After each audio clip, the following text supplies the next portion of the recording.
Sao Paulo is the largest city in Brazil and the fourth most populous city in the world. It was here that our members of the Reform movement first settled in Brazil. While others took the message to other parts of the country, many remained here preaching the gospel, winning souls to Christ, and establishing houses of worship. On October 15, 1943, the Church of Belém, or as we affectionately refer to it, Belézinho, was inaugurated.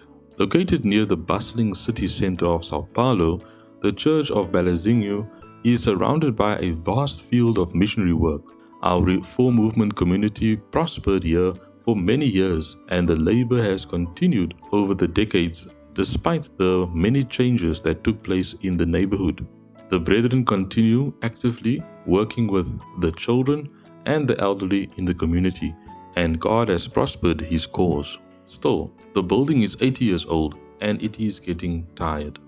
Due to its advanced age, the building structure in Belém is no longer as strong as the faith of the believers who gather here to worship. With its beautiful and long history, the former headquarters of the Brazilian Union needs the urgent financial assistance of our brethren around the world to carry out an extensive renovation of this house of worship. We thank all the donors for their contributions and pray that God will bless our brethren and sisters who will help us keep this beacon of light shining for as long as the Lord permits. Your brethren from the Belézinho Church.